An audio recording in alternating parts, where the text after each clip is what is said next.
Bien, hermanos, vamos entonces a hablar sobre una introducción de la Epístola Universal de Judas. Y para eso les pido que vayan en sus Nuevos Testamentos al penúltimo libro del Nuevo Testamento, antes de Apocalipsis, precisamente la Epístola Universal de Judas. ¿Qué vamos a ver en el día de hoy? Bueno, vamos a estar viendo el trasfondo histórico de la epístola. Vamos a ver una síntesis, un resumen de la epístola de Judas. Vamos a ver quién era este autor. La epístola se llama Judas por el autor que la escribe. Dice la epístola cuando comienza, Judas. Habla de que él es hermano de Santiago, hermano de Jacobo, siervo del Señor Jesucristo. Y es este Judas el que vamos a esclarecer de qué Judas se trata, este autor. Ahora, ¿a quién le escribe Judas? Vamos a hablar de los destinatarios y del propósito de la carta. ¿Por qué Judas le escribió a sus destinatarios? Vamos a ver entonces el tema central, muy importante, hermanos. Recuerden lo que hemos dicho en otras clases anteriores de la materia de síntesis del Nuevo Testamento y del Antiguo Testamento. Todo estudiante serio de las Escrituras debería conocer de qué trata cada libro del Antiguo Testamento y cada capítulo del Nuevo. Quizás suene exagerado, pero como propósito nosotros tenemos en estas clases que el estudiante al menos sepa recordar de qué trata cada libro de la Biblia. Si te preguntan de qué trata el libro de Génesis, Génesis es los comienzos, los orígenes de todas las cosas, excepto Dios, que no tiene origen en ese sentido. ¿De qué trata el libro de Judas? Eso lo vamos a ver hoy, el tema central.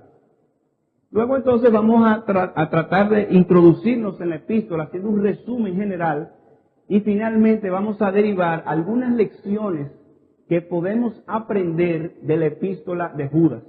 Es una epístola corta, pero es una epístola de mucho contenido, y podemos derivar enseñanzas importantes para la iglesia contemporánea que nos ha tocado vivir.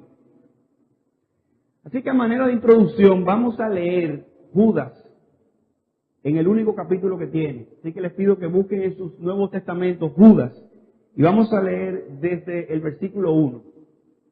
Dice así la palabra de Dios. Judas, siervo de Jesucristo y hermano de Jacobo, a los llamados santificados en Dios Padre y guardados en Jesucristo. Misericordia y paz y amor os sean multiplicados.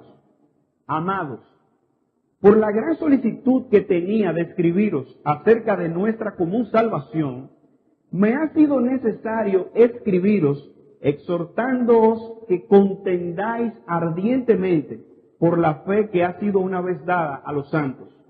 Porque algunos hombres han entrado encubiertamente, los que desde antes habían sido destinados para esta condenación. Hombres impíos, que convierten en libertinaje la gracia de nuestro Dios y niegan a Dios, el único soberano, y a nuestro Señor Jesucristo. Mas quiero recordaros, ya que una vez lo habéis sabido, que el Señor, habiendo salvado al pueblo, sacándolo de Egipto, después destruyó a los que no creyeron. Y a los ángeles que no guardaron su dignidad, sino que abandonaron su propia morada, los ha guardado bajo oscuridad en prisiones eternas para el juicio del gran día.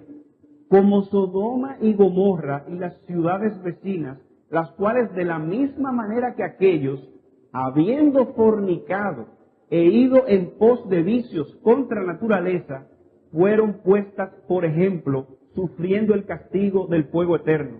No obstante, de la misma manera también, estos soñadores mancillan la carne, rechazan la autoridad y blasfeman de las potestades superiores. Pero cuando el arcángel Miguel contendía con el diablo, disputando con él por el cuerpo de Moisés, no se atrevió a proferir juicio de maldición contra él, sino que dijo, el Señor te reprenda. Pero estos falsos maestros blasfeman de cuantas cosas no conocen, y en las que por naturaleza conocen, se corrompen como animales irracionales. ¡Ay de ellos! Porque han seguido el camino de Caín y se lanzaron por lucro en el error de Balaam y perecieron en la contradicción de Coré.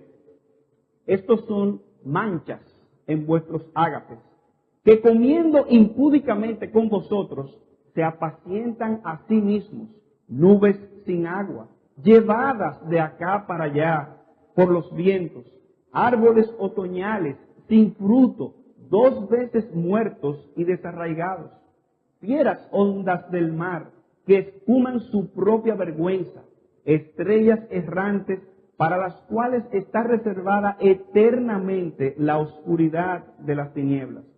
De estos también profetizó Enoc, séptimo desde Adán, diciendo: He aquí vino el Señor con sus santas decenas de millares para hacer juicio contra todos y dejar convictos a todos los impíos de todas sus obras impías que han hecho impíamente y de todas las cosas duras que los pecadores impíos han hablado contra él. Estos son murmuradores, querellosos, que andan según sus propios deseos, cuya boca habla cosas infladas, adulando a las personas para sacar provecho. Noten el cambio ahora que hace Judas en el versículo 17. Pero vosotros, amados, tened memoria de las palabras que antes fueron dichas por los apóstoles de nuestro Señor Jesucristo, los que os decían: en el postrer tiempo habrá burladores que andarán según sus malvados deseos. Estos son los que causan divisiones, los sensuales, que no tienen al Espíritu. Pero vosotros, amados, edificándoos sobre vuestra santísima fe, orando en el Espíritu Santo, conservaos en el amor de Dios, esperando la misericordia de nuestro Señor Jesucristo para vida eterna.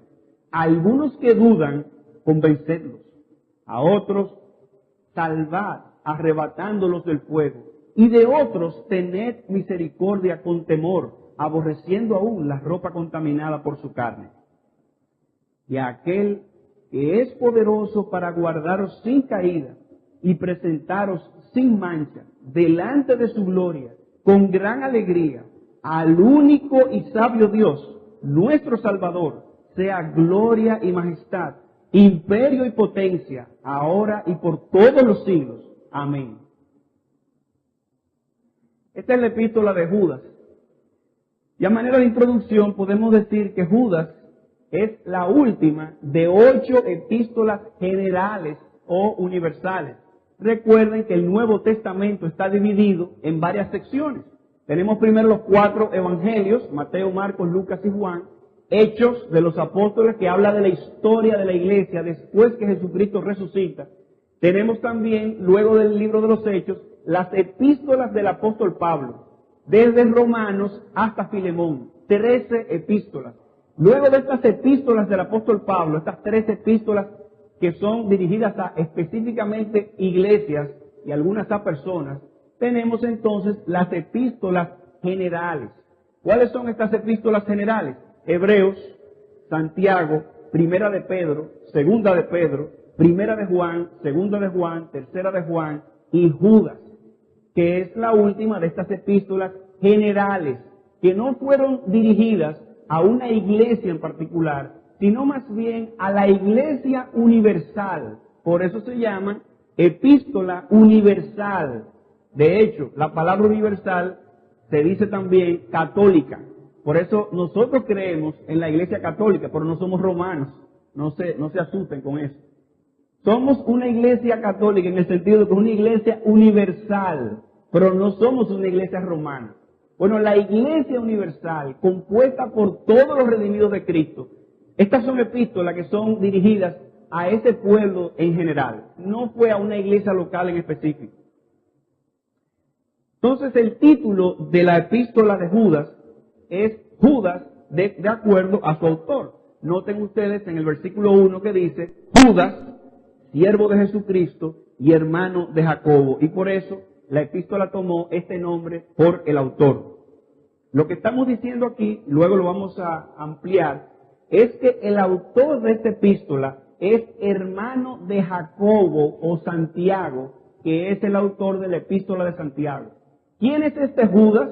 Este Judas no es el Iscariote, lo vamos a ver, no es el traidor. Este Judas es el hermano de Jacobo, el que escribió Santiago, y que a su vez ambos son hermanos del Señor Jesucristo. Aunque la palabra apostasía no se menciona en esta epístola de Judas, sin embargo, ese precisamente es el tema de la epístola, la apostasía. ¿Qué significa apostasía? Significa simplemente apartarse. Por ejemplo, en el caso de Pablo, él enseñaba que todos los judíos que están entre los gentiles debían guardar lo que decía la Escritura, pero no tenían que guardar la ley de Moisés. Y por eso decían de Pablo que Pablo enseñaba a los judíos a apostatar de Moisés. ¿Qué significa eso? A separarse de Moisés. La palabra apostasía significa simplemente separarse.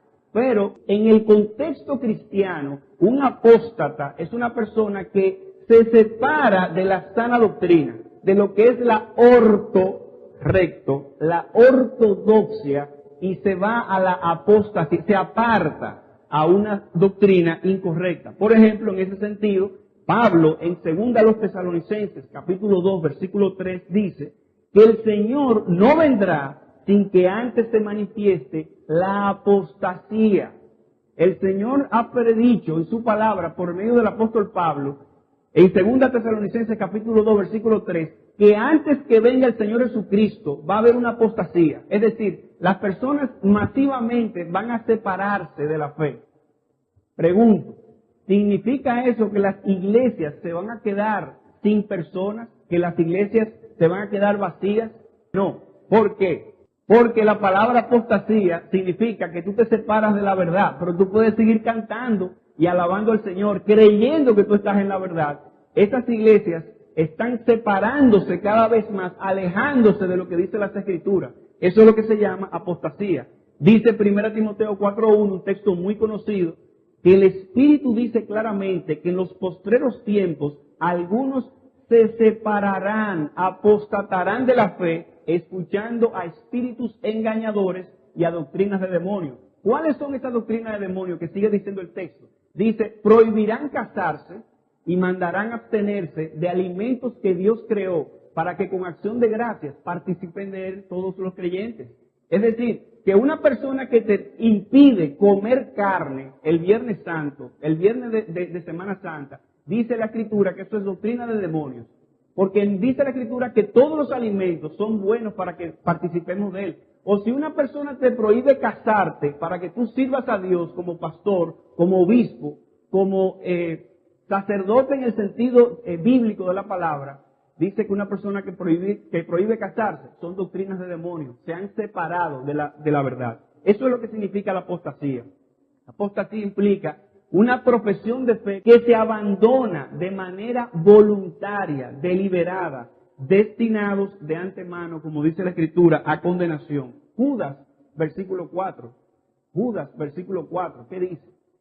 Porque algunos hombres han entrado encubiertamente, los que desde antes habían sido destinados para esta condenación, hombres impíos que convierten en libertinaje la gracia de nuestro Dios y niegan a Dios, el único soberano, y a nuestro Señor Jesucristo. El problema de las herejías, que son las falsas enseñanzas, las herejías, las falsas doctrinas, comienza desde prácticamente el nacimiento de la iglesia. Ubiquémonos en la historia. Recuérdense, el Señor Jesucristo, para tener un marco histórico en el tiempo, vamos a decir que el Señor Jesucristo murió y ascendió a los cielos en el año 30 después de Cristo. Vamos a decir eso para establecer una fecha de referencia. En el año 30 el Señor resucita. Bueno, en el año 34 más o menos, dicen los historiadores que se convierte el apóstol Pablo. En el año 40, 10 años después que viene Pentecostés, que comienza la iglesia primitiva, ya la iglesia se vio amenazada por herejías destructoras, cuando vemos aquí en Antioquía, esta ciudad que está aquí, fíjense, aquí está Siria, Israel está aquí debajo, En este punto está Antioquía. Antioquía es la ciudad donde comenzó la iglesia misionera. En Hechos capítulo 13, cuando dice, apartadme a Saulo y a Bernabé para la misión que les he encomendado, fue de aquí de Antioquía.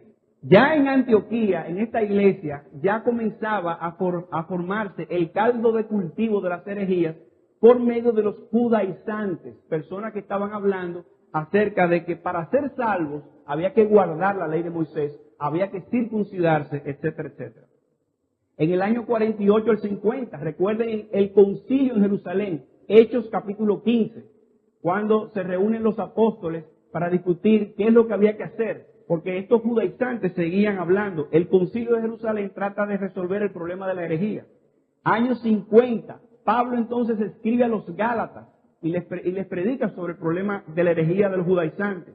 Años 55, Pablo escribe a los Efesios y desde Éfeso, a los Corintios, corrigiendo el error de que no había resurrección.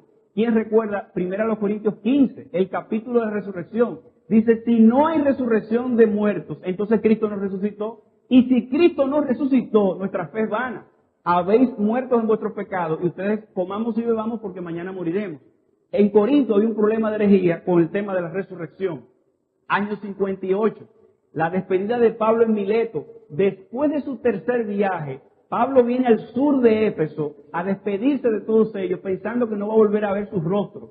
Y despidiéndose, él les dice que después de su partida en Éfeso y en todas estas iglesias, entrarían lobos rapaces que no perdonarían el rebaño y que de ellos mismos se levantarían hombres perversos que arrastrarían a muchos de los discípulos. Eso lo dice en Hechos 20.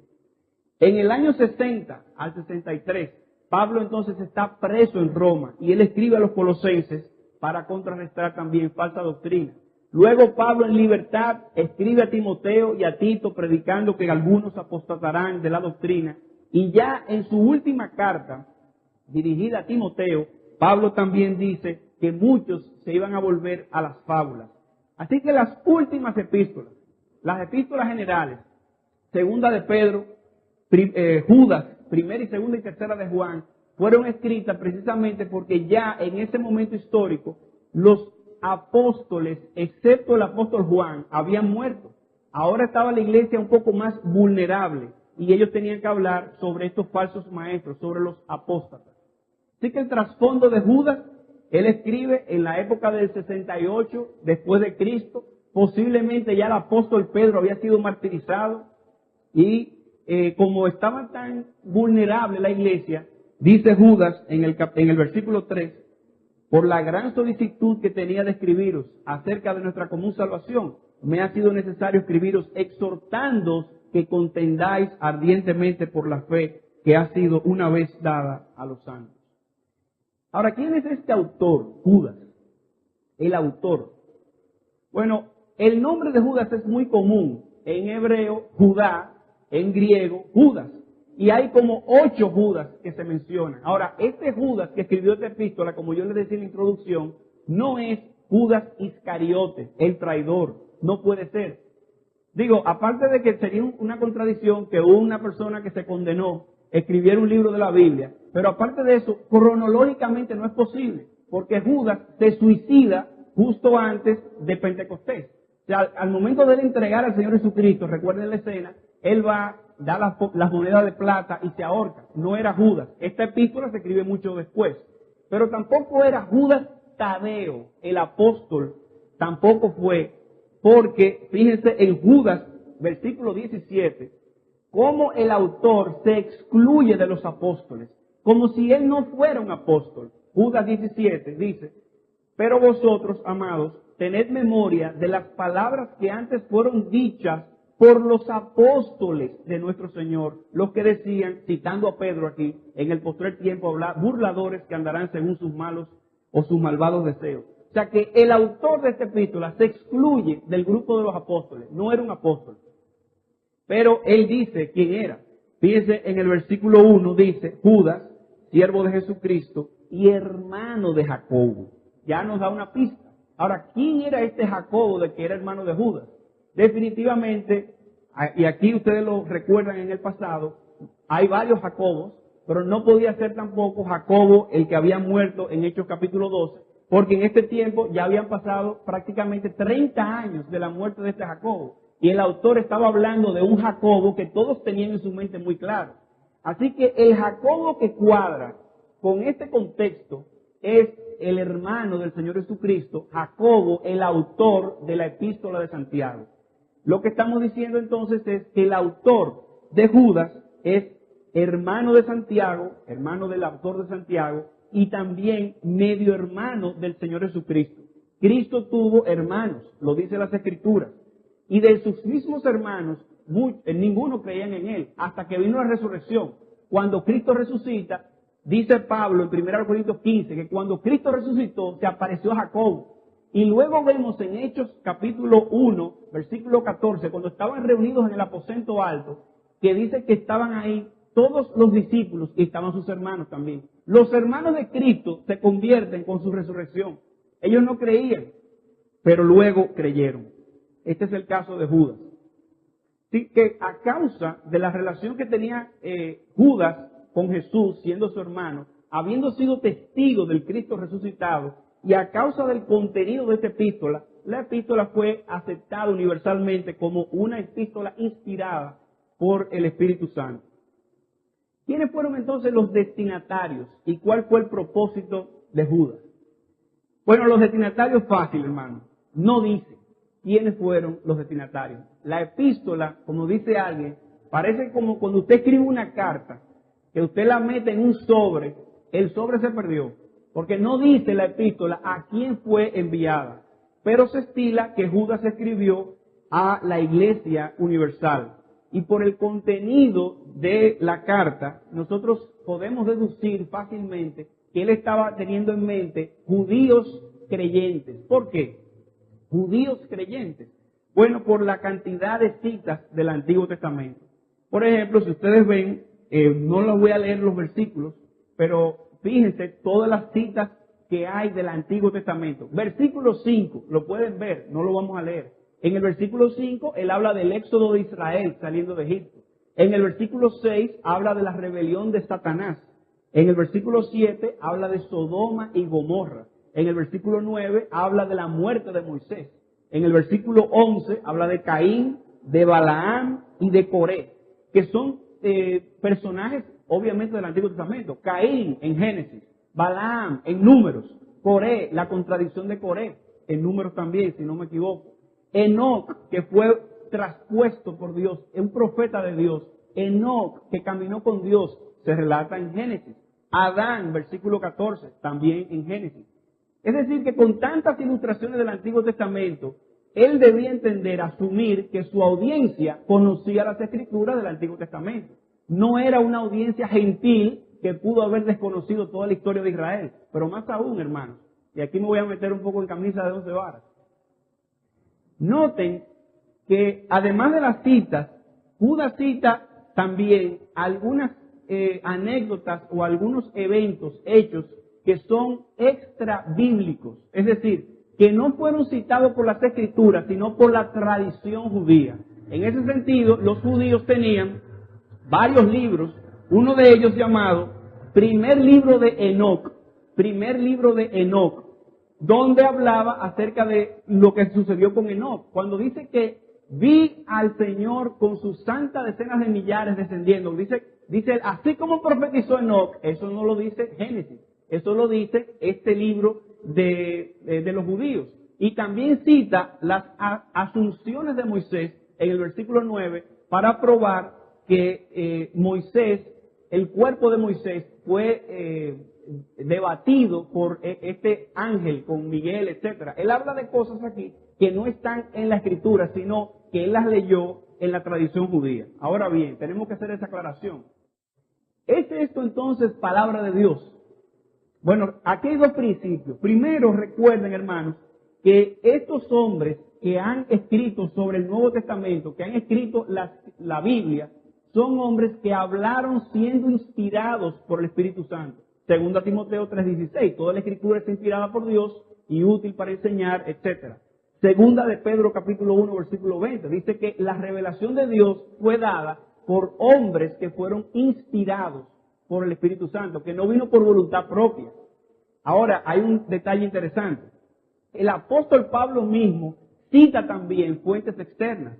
Por ejemplo, en Hechos capítulo 17, versículo 28, cuando el apóstol Pablo está disputando en el Areópago, él dice, así como uno de sus poetas ha dicho antes, porque el linaje suyo somos, hablando de que nosotros somos linaje de Dios. Dice Pablo, siendo pues entonces el linaje de Dios, y sigue su prédica. Pero él citó una fuente extrabíblica. Otra fuente extrabíblica que él cita es en 1 Corintios 15:33, cuando dice, no erréis, las malas conversaciones o las malas asociaciones corrompen las buenas costumbres. Eso es un dicho también de un filósofo de la época. O en Tito capítulo 1, versículo 12, como dice, cuando él dice, como uno de sus propios poetas ha dicho, los cretenses, malas bestias, ociosos, mentirosos, etcétera. Dice, y eso es verdad que son así los cretenses. O sea, él citó una fuente externa. Ahora, ¿esas fuentes externas eran inspiradas? No. Pero lo que dijo Pablo en el momento de decirlo era inspirado por Dios. Toda la verdad pertenece a Dios. Y si en Enoc habían escritos y en las asunciones de Moisés, en la tradición judía, habían escrito que eran ciertos, que eran verídicos, el Espíritu Santo bien pudo tomarlos y usarlos, sellarlos, diciendo, esto es palabra de Dios. Lo mismo pasa con los proverbios. Los proverbios de Salomón eran dichos del pueblo, pero que cuando el Espíritu Santo los toma y los plasma en la Escritura, son palabras de Dios inmediatamente. Yo espero, hermanos, que hayan entendido la aclaración, porque Judas hace algunos comentarios dándole la autoridad de palabra de Dios a lo largo de su epístola con respecto a estos libros de la tradición judía. ¿Quiénes eran los destinatarios entonces? Eran judíos que estaban dispersados. ¿Dónde estaban estos judíos? Bueno, realmente, recuérdense que cuando la iglesia se fundó en Jerusalén, hubo varias persecuciones. En Hechos capítulo 7, Esteban es apedreado, y con esta persecución de Esteban, los hermanos se dispersaron, comenzaron a establecerse, y acuérdense que en Jerusalén eran todos judíos. Los judíos comienzan a subir a otros lugares, hasta llegar a Antioquía, que es donde se forma el centro de operaciones para ellos predicar en las misiones a los gentiles. Recuérdense que Pablo va hasta Europa y se convierte Lidia, la primera mujer convertida en Europa. O sea que eso fue lo que pasó. Ellos fueron dispersándose, pero los destinatarios que Judas tenía en mente parece ser que eran judíos en su mayoría. El propósito. ¿Con qué propósito escribe Judas? Eso está bien claro. Dice él en el versículo 3 que él quería exhortarles a contender ardientemente por la fe que ha sido una vez dada a todos los santos. Judas se propone fortalecer a los cristianos, instándolos por medio de una vehemente exhortación a combatir a los falsos maestros. ¿Cómo podemos entonces, hermanos, resumir el tema central de Judas? ¿Cuál es el tema central de Judas? Yo les propongo esta proposición, esta enunciado. El tema central de Judas es un llamado a los cristianos a la confrontación de los falsos maestros y a la defensa de la fe verdadera, que contrasta el error mediante una vida de piedad. Un llamado, eso es lo que le está haciendo, hermano, un llamado. Le estoy exhortando vehementemente ¿a qué? A que confronten a los falsos maestros y a la defensa de la fe verdadera. La fe verdadera aquí se entiende como el conjunto de doctrinas que conforma la fe, que conforma el cristianismo. Una defensa a la verdad que contrasta el error mediante una vida de piedad. Vamos a partir este filete en varios pedazos. En primer lugar, decimos que es un llamado. Piensa lo que dice en el versículo 3. Amados, por la gran solicitud que tenía de escribiros acerca de nuestra común salvación, me ha sido necesario escribiros exhortándoos. Ese es su llamado, su exhortación. ¿A qué los exhorta Judas?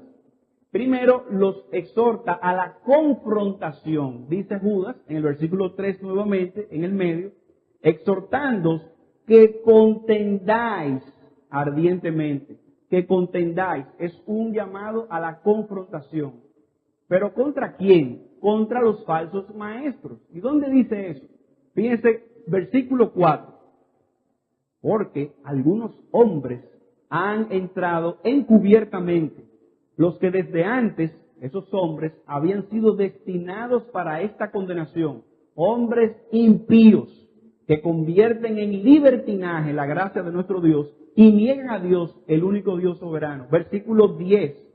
Pero estos blasfeman de cuantas cosas no conocen, y en las que por naturaleza conocen, se corrompen como animales irracionales. Versículo 12. Estos son manchas en vuestros ágapes, y ahí describe ampliamente hasta el versículo 16. Y en el versículo 19 les llama, estos son los que causan divisiones, los sensuales que no tienen al Espíritu. Es un llamado a los cristianos a la confrontación de los falsos maestros, pero también es un llamado a la confrontación de los falsos maestros y la defensa de la fe. Fíjense lo que dice en el versículo 3, que contendáis por la fe que ha sido una vez dada a todos los santos.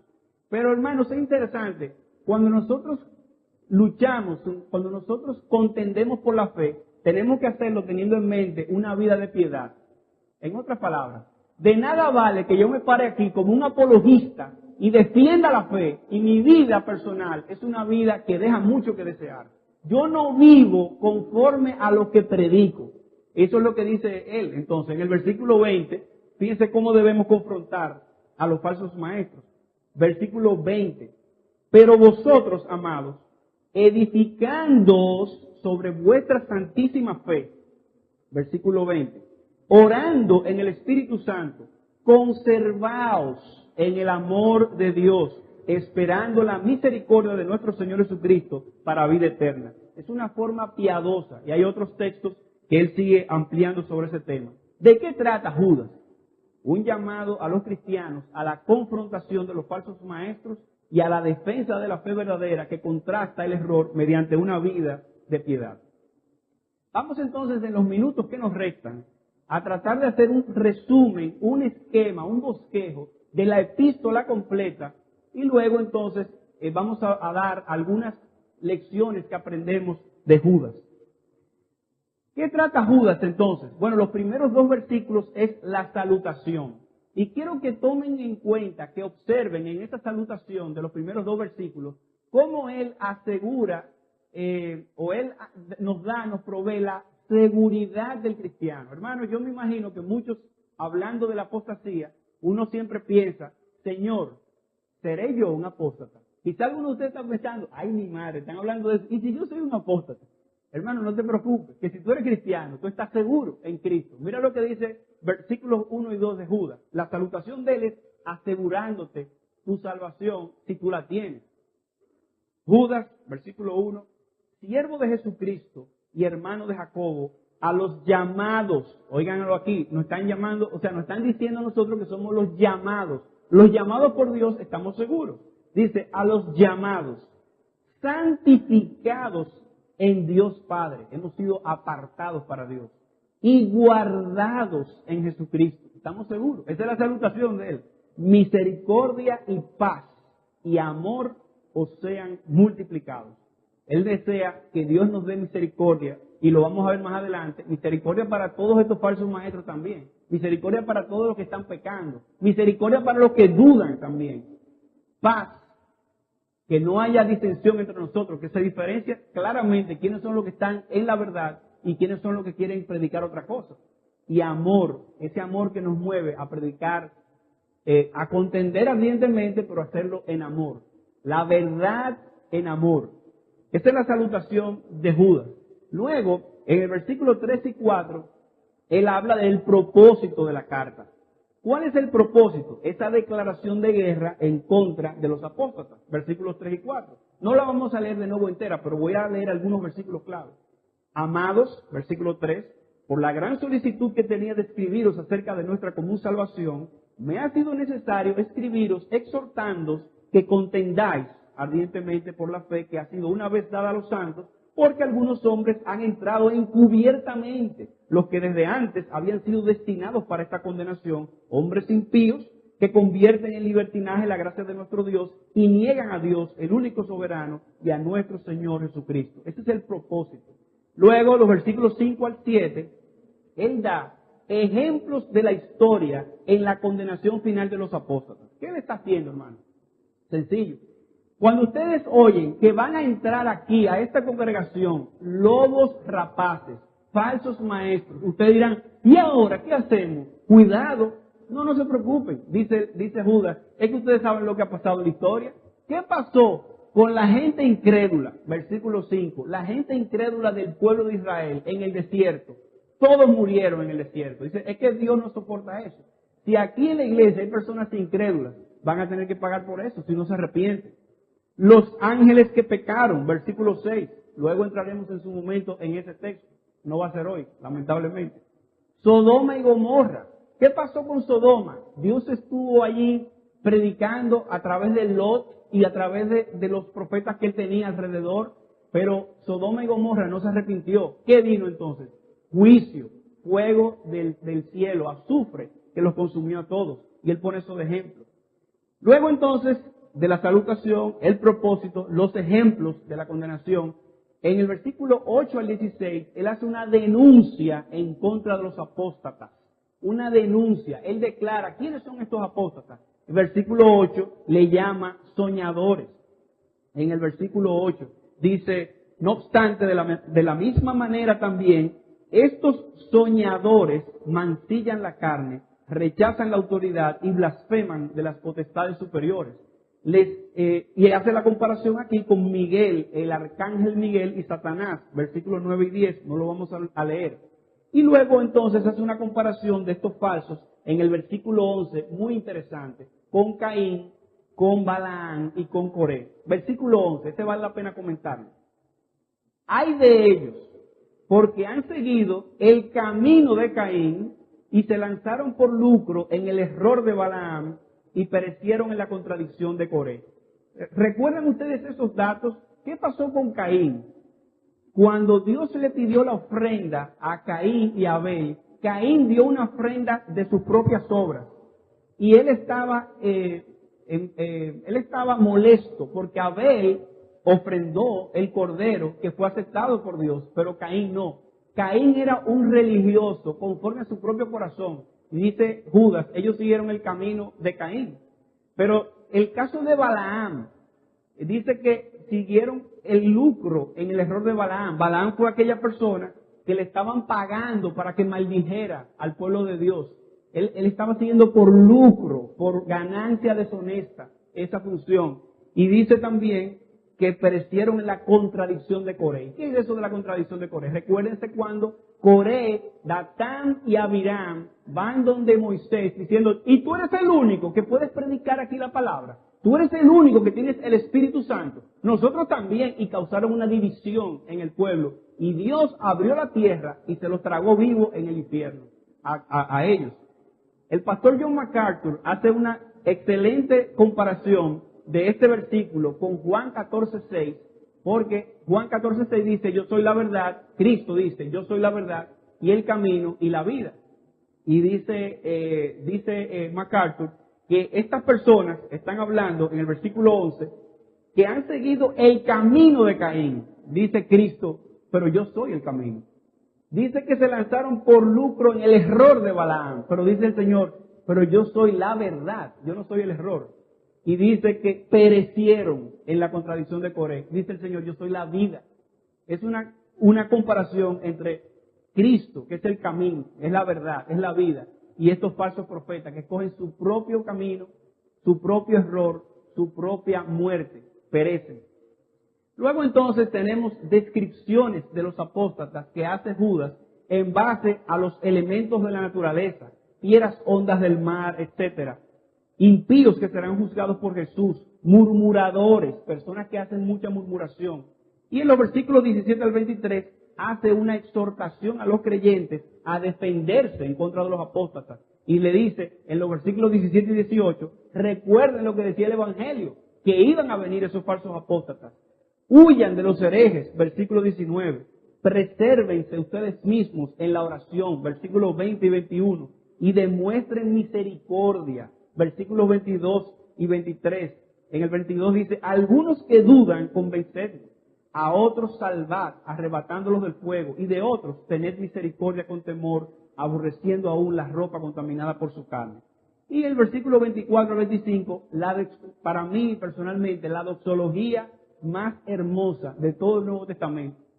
Y aquel que es poderoso para guardaros sin caída y presentaros sin mancha delante de su gloria con gran alegría, al único y sabio Dios, nuestro Salvador, sea gloria y majestad, imperio y potencia, ahora y por todos los siglos. Amén.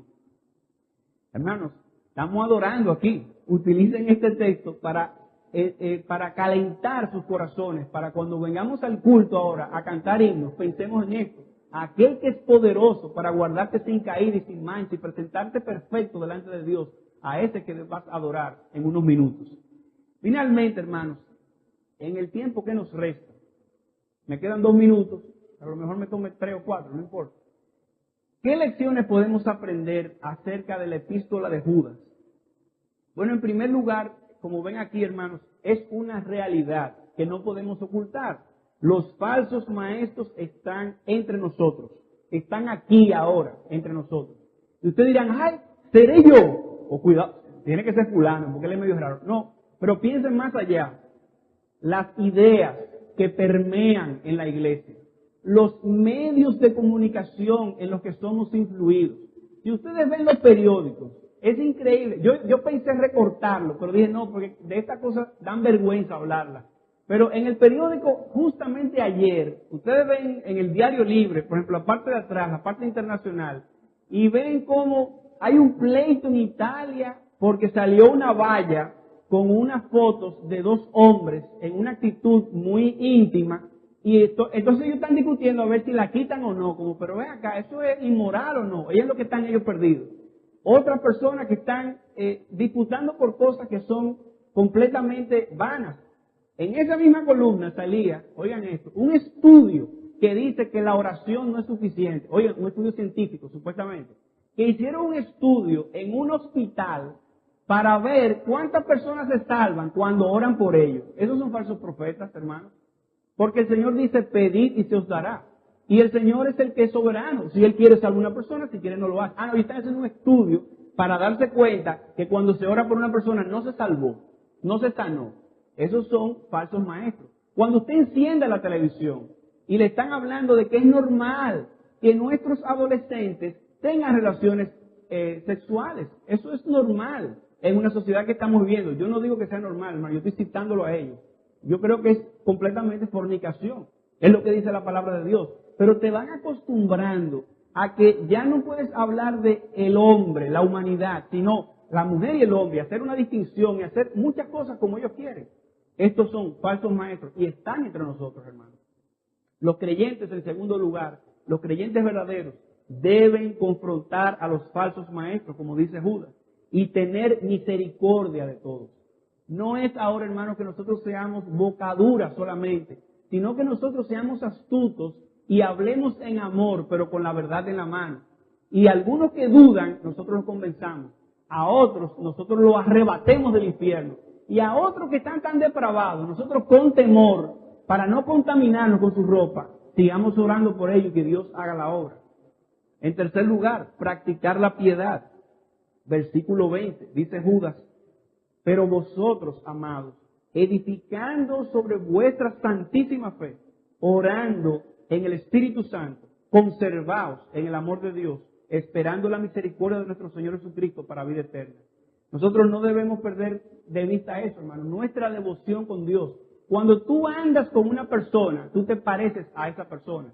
Cuando tú andas de cerca con Dios, tú te vas a parecer a Dios. No descuides la escritura, no descuides la oración, no descuides la meditación. Piensa en el Señor, ora, adórale a Él. Pero en cuarto lugar, descansar en Dios. Quizás nosotros veamos como, wow, pero ¿y si soy yo? No te preocupes. ¿Qué vamos a hacer cuando lleguen los falsos maestros? Descansa en Dios, que Él va a juzgar a los que ponen tropiezo. Y ahí Judas, recuérdense que él estaba recordándonos a nosotros toda la historia de cómo Dios juzgó a los falsos maestros en toda la historia. No te preocupes, descansa en Dios. Y finalmente, los creyentes verdaderos estamos seguros en Él. Versículo 1, lo habíamos visto al principio. Judas, versículo 1, dice, siervo de Jesucristo y hermano de Jacobo, a los llamados, santificados en Dios Padre y guardados en Jesucristo. Versículo 24, aquel que es poderoso para guardaros sin caída y presentaros sin mancha delante de su gloria con gran alegría. Hermanos, nosotros gracias al Señor por su misericordia, estamos seguros en sus manos. Dice el Señor Jesucristo, mis ovejas oyen mi voz y me siguen, y yo las conozco. Y dice, nadie las arrebatará de mis manos. Nosotros por la misericordia de Dios estamos seguros. Así que debemos obedecer a Dios, contender contra los falsos maestros, contender para defender la verdad de la fe, y nosotros tener misericordia de los que no creen y predicar la palabra con fervor.